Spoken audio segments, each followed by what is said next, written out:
Welcome back to the All Turtles podcast, a show about the future of work, the future of health, and entrepreneurs building the future. I'm Jon Cifuentes, co-founder of All Turtles. Our ethos at All Turtles is that products aren't neutral. They're built with a point of view that impacts the community of users and plays a role in the development of privacy guidelines. Phil Libin and Jessica Collier, my fellow All Turtles co-founders, are joining me today to talk about community and privacy within their respective products, mmhmm and Spot.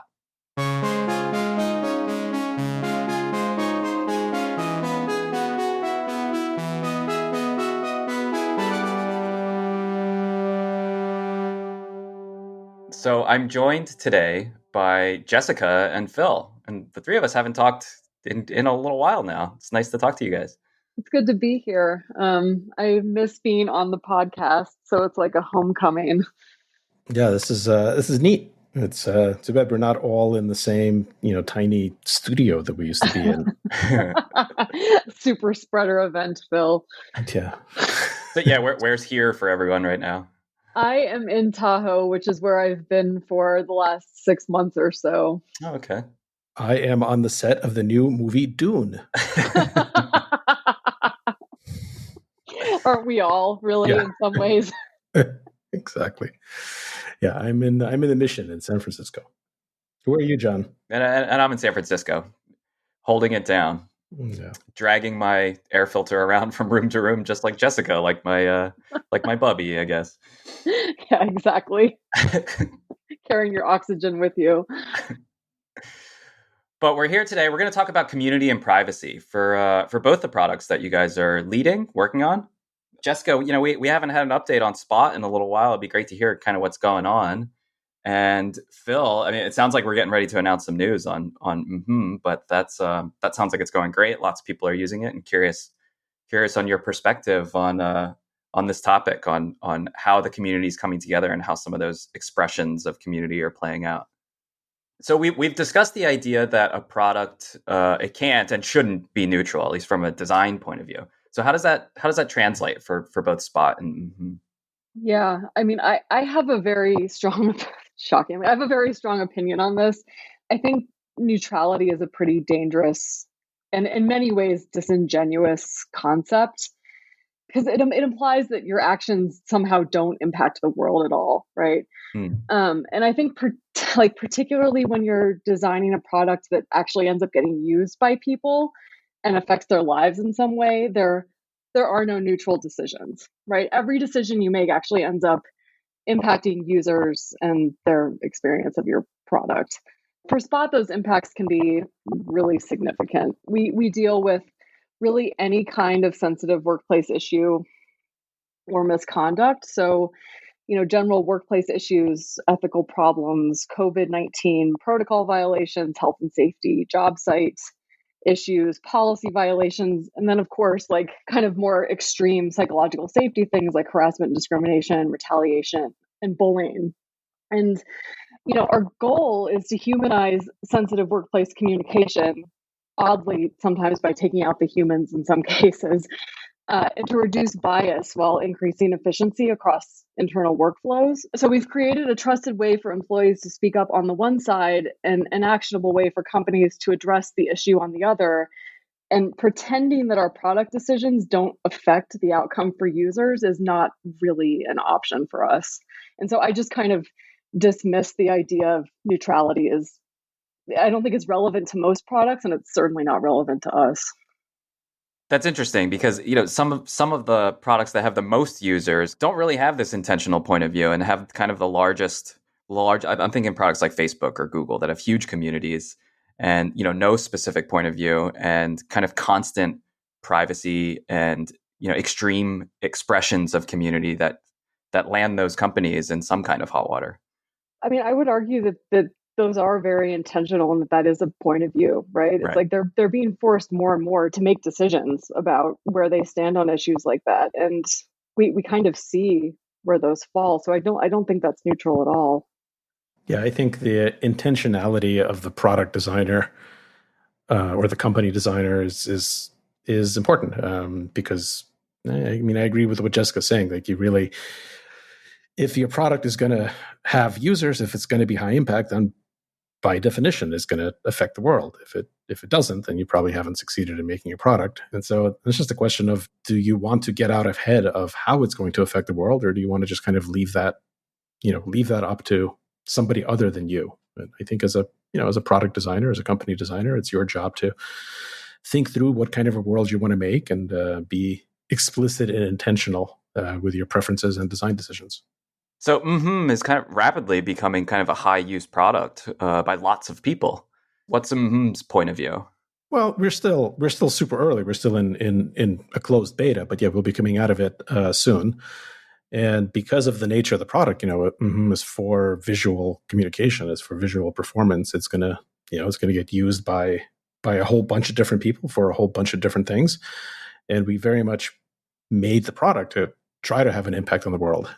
So I think that at the beginning we're saying, well, we at least want to figure out what world we want, what effect we want, and then make a product that, instead of saying, well, the product is amoral, the product is neutral, it could be used for anything you want, we kind of want to make a product that's easier to use when you're using it in a way that furthers community and communication and understanding and delight, and maybe difficult to use if you're trying to subvert that. But having said all that, it's all very early days, so we are trying to decide and figure all this stuff out now. Phil, are you thinking about like I go back to the Facebook example and the types of communities that swirl about there and put extreme voices out? Are you thinking about mmhmm as potentially a product like that, like guarding against these extreme forms of expression that might be damaging to the community or reflect poorly on the company? We try to kind of go back to basics, go back to kind of first order thinking about this. I think that a lot of modern social media has had a pretty bad effect on society, and not accidentally, right? Because their business model is to amplify strong emotions, and the easiest strong emotion to amplify at scale is anger or tribal resentment of some kind. It's harder to amplify delight or love at scale, and if you make money basically based on having as many people as possible, as cheaply as possible, feel something strongly so that they stick around and click on ads and engage in your site, then the easiest way to get a whole bunch of people to feel something strongly algorithmically is to have them feel some sort of outrage. The second easiest is probably some kind of cuteness overload for puppies. So you kind of see both of those, but one of them does a lot more damage, I think, to society than the other. So you're optimizing for the latter, just tons of like pet shelter backgrounds and. Maybe, yeah, that could be a good idea. Well, we started by saying, let's just make sure we don't have a business model that pushes us in that direction. I mean, all of this is not because, I think Facebook has this effect, not because people at Facebook are bad people. I really don't think they are. I just think they have a business model that rewards them for this kind of emotionally charged engagement and amplification. And you don't have to have a business model like that. That's just one of many possible types of business models. In fact, I think that sort of targeted ad business model is kind of lazy. It starts with, I think, both for mmhmm and for Spot, really for all Turtles products, we don't allow that kind of a lazy advertising-based business model to exist. And that gets us off on the right foot. And then from there, it's a whole bunch of other decisions. Phil, you talked about this actually at our last All Hands. I thought this was pretty cool. There's these three kind of data governance rules, these three rules for mmhmm. And I'm going to paraphrase, but they're one, your data is your data, the product is the product, and our community is our community. Can you just kind of rehash these or explain what they mean, and especially how that ties to privacy? Yeah, so we like having rules about stuff, laws. Very tautological rules. Very tautological rules. Yeah, that was kind of very, very intentional to phrase those as things that sound like they're meaningless. A equals A. But I think this is, as Jessica used to say a lot, hopefully still say once in a while, it's strong opinions loosely held. Right? We like kind of writing down what our guiding principles are and believing in them strongly, and then. And if it turns out we're wrong because there's evidence shows that the different path is better, then we're not married to these ideas. But it's important to have these laws and make them as basic as possible. So ours are, I think you got them right. It's your data is your data, the product is the product, and our community is our community. And they kind of mean what they sound like. The whole point of maybe writing him to be this tautological and basic sounding is to make people realize that the vast majority of companies don't do these very obvious things. Right. These things are meant to sound really obvious because they are really obvious, and it's how most of the world should work. So your data is yours is basically our promise to users that whatever the data they trust to us doesn't become ours. It stays theirs. We have to treat it and care for it carefully as something valuable that has been entrusted to our temporary care. And that implies all of the privacy and security and data protection and data ownership laws with it. And, as basic a statement as that, like your data is yours, is something that I think more companies should be able to make, but not enough do. Can I give an example of the your data is your data? Please, yeah. I have to say this to prospective customers all the time. And I couldn't figure out why at first, but I was getting these very sort of contentious questions from prospective customers that were sort of like, well, who owns our report data? And I'm like, you own your report data. And they're like, no, but who owns the report data? Like, you do.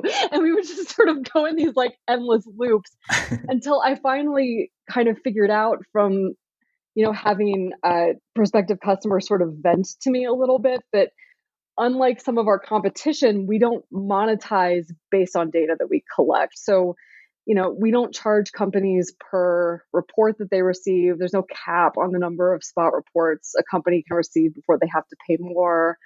We don't charge customers to have ongoing access to their report data, right? And I've learned that these are very, very typical prolific monetization schemes for a lot of the companies that are in the same space that we are. And it honestly, until I heard about this, and this makes me feel a little naive as a so-called business person, it didn't even occur to me to monetize based on these things because we want to sell a product that encourages employees to speak up, which is hard, and helps companies take appropriate and non-retaliatory action, which is also hard, and incentivizing less usage and extracting value from sort of a company's data or from acting as a database that they then have to pay us for in perpetuity isn't really going to accomplish either of those things. So I have definitely had the kind of round and round conversation of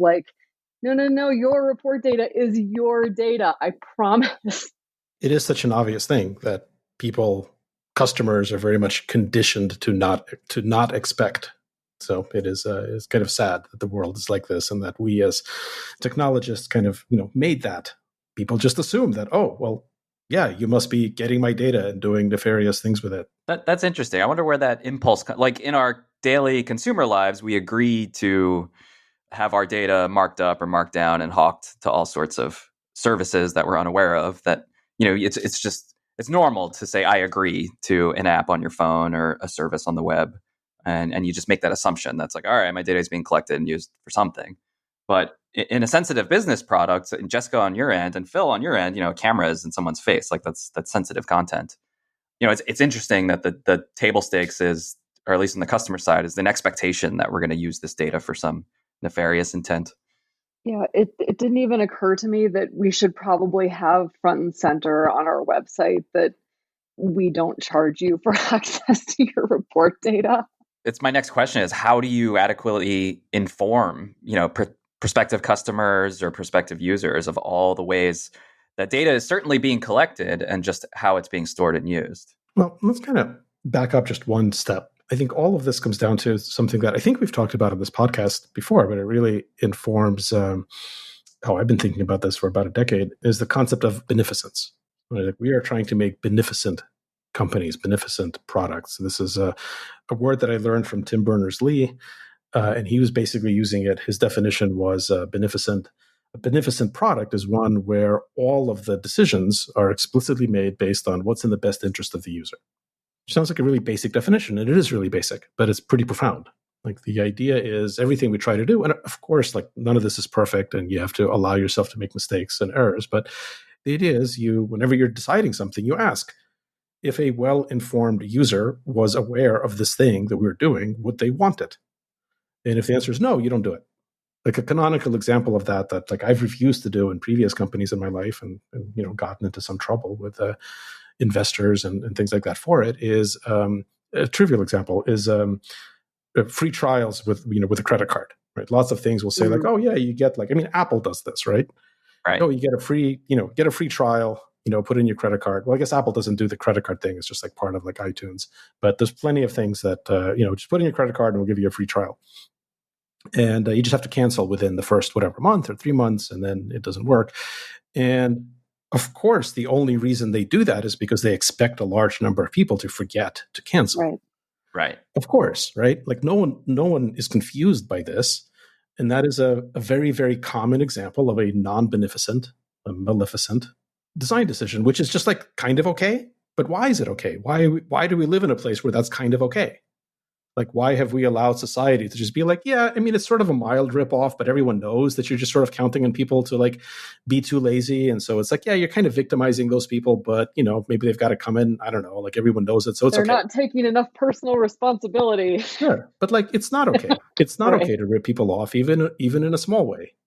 And so we need a guiding philosophy that says when something of that comes up and you're like sitting there discussing and somebody says, oh, maybe we should just get credit cards ahead of time.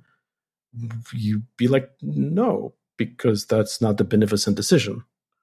And everything else everything else flows from that. And I think we have been conditioned in the US, and largely this is a US thing. This is not a global capitalism thing.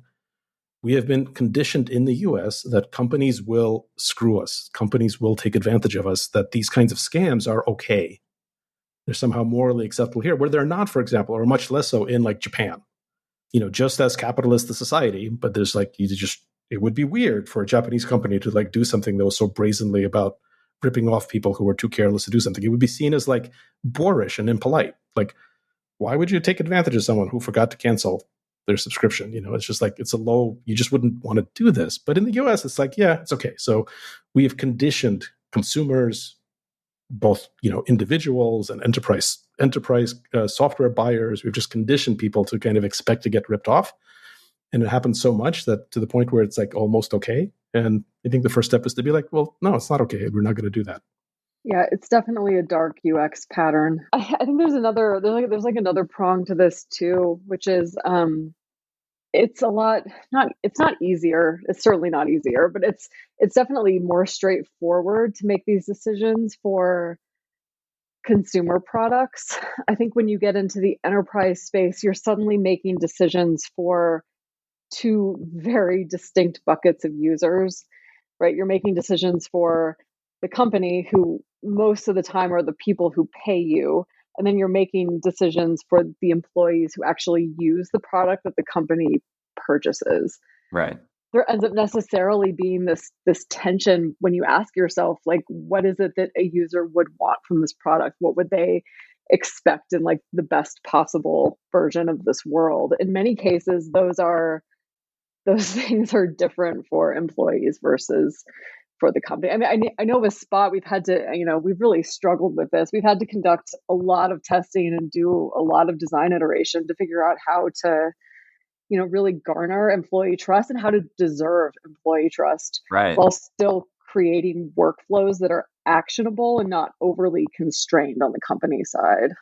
So yeah, how do you draw that distinction for Spot? How do you do that, genuinely, just in informing your users, not necessarily customers, but users, that their data is secure and protected? Yeah, I mean, we do a lot of like really specific small things that I think kind of accrue over the course of the experience, right? Mm-hmm. So employees can choose whether to stay anonymous or not. We delete their chat histories when they're done talking to Spot. We don't share the email address that we use to communicate between employee and company with the company. And then we also do a lot on the company side to make sure that they can actually take action, right? Even Right. on anonymous reports, right? So they can use the bot to ask follow-up questions, which ultimately, like, and a lot of companies are very touchy about this at first because they want direct contact with the person who reported. But ultimately, what we've found is that using a machine as a third party to go between the company and the employee actually leads to a higher rate of engagement with investigations than if HR were to interact directly with the employee. Right. That amount of education and that amount of persuasion is a constant uphill battle, right? Because what you're telling people is that you're telling them this really counterintuitive thing, which is that actually not having direct one-to-one contact with the person who reported will lead to better, more efficient outcomes on the company side.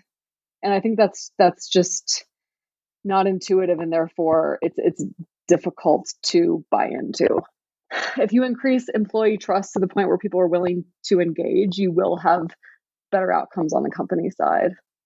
I think this point is really important. Whenever you have a structural conflict of interest, or at least even not even a conflict, whenever you're not clear about whose side you're on, and you allow that to continue and you allow that to fester, it leads to all sorts of problems. Like the typical place where you see that on the enterprise and B2B products is exactly what Jessica's saying. Is that it's the conflict of interest between the users and the buyers, or the employees and the employers. And there's, you really have to struggle with that. The traditional place you see that on the consumer side is advertising. Right? Like that's why most ad-supported models have this fundamental conflict of interest where you have to serve, the product has to serve the users, but it also has to serve the advertisers. And what the users want is not the same thing as what the advertisers want in most cases. And so you wind up with just the horrible mess that advertising supported, media is in right now because of that exact thing. You get all of the scamminess and the lack of trust and the security problems and the privacy violations. Just intentionally blur the lines and do native ads so no one knows. Well, exactly. And you get stuff like native ads, which are intentionally malicious, right? They're intentionally misrepresented. They're trying to, and everyone kind of knows about them, and maybe they're not that intentional, but they kind of are, right? It's similar to the credit card free trials. It's like, they're abusive, but for some reason we're so conditioned that we put up with it. But I think that the interesting thing is whenever you have this structural conflict of interest, you can go with it. You can build a big company, but it's likely to have all sorts of very harmful exhaust that comes out of it. It's just damaging for society. But if you can figure out a way to line up those interests, I think what you were just saying, Jessica, about if you could figure out a way to line up where, for example, having the best employee experience is also what's best for the company, products that succeed in taking that rat's nest tangled up conflicts and straightening them out so that there actually aren't structural conflicts, they can become really, really effective. We see that in advertising, for example, around Google search ads, right? Like Google search ads, they probably just stumbled onto this, but Google search ads are probably the most well-aligned advertising, practice, right? Because like the ads that Google puts up on the side of search results, because when you search for something on Google, you're looking for something, Google needs to make the search results better and better so that people just go to it more and trust it more. And then if you're looking for something, then there's a strong chance that if Google just surfaces some paid ads for that thing on the, on the side or on the top or something, it's actually quite likely to be relevant for what you want. And so you'll click on it. And so like advertising is usually inherently, there's a lot of pressure for it to be not beneficent, that the interests are conflicting. But in this particular case, in search ads, as long as they kind of do it carefully, it's actually pretty good. And then Google rarely gets into trouble on that side of their business. And it accounts for the vast majority of their revenue. Right, that is like the nuclear engine that Google has chained up in the basement. Yeah, that thing just prints money because it's a rare example of a well-aligned model, as opposed to ads on another Google product. Let's say ads on YouTube, which are totally misaligned, right? Between what the advertiser wants and what the person wants, and of course they get into much more trouble on YouTube, right? YouTube as a property is much more likely to be, to host harmful content and get Google in trouble. It's like much more difficult to deal with than search ads, even though it makes far less money because of this inherent structural conflict that they've allowed to continue. Yeah, I think that's a really good example. Just really recently, like in the last few weeks, I've started thinking, especially when we're in this very uncertain economic moment, I've started thinking of, the company's approach to buying a product such as Spot from the perspective of like, Maslow's hierarchy of like capitalist needs. And like the thing at the base of that pyramid is not like, it's not trust or employee well-being or morale or even really retention, because retention is such an indirect thing and so kind of difficult to measure the factors that go into retention.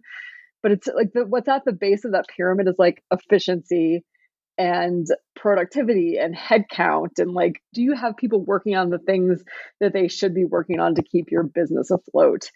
And I think for most employees right now, given the uncertain economic climate, the pyramid is sort of like the employee pyramid is sort of is like the upside down version of that. Right at the bottom is like a deep, deep need for like psychological safety and trust and like a general sense of well-being in a very difficult world. And kind of trying to reconcile those two things is something that we've been spending a lot of time thinking about. So for a product like mmhmm, which, as you say, is in a closed beta, we're going to be doing the general release pretty soon. Naturally, a fairly large community will start to radiate outwards from this product. Are you thinking about, are you prepared for this? What kind of issues could come up or opportunities? Well, prepared may be, overly generous a way to describe it, but we're definitely thinking about it. We have a strategy for it, and that's the third law. The first law was, your data is your data. The second one, which we just talked about a lot, is the product is the product, meaning you're not the product. The way that we make money is when people or companies want to pay us because they want to use the product. So we have that structural alignment of interest, and that the third law is the community. Our community is our community, which basically means that we have to treat this as our community, as our home. This is where we live. This is important to us.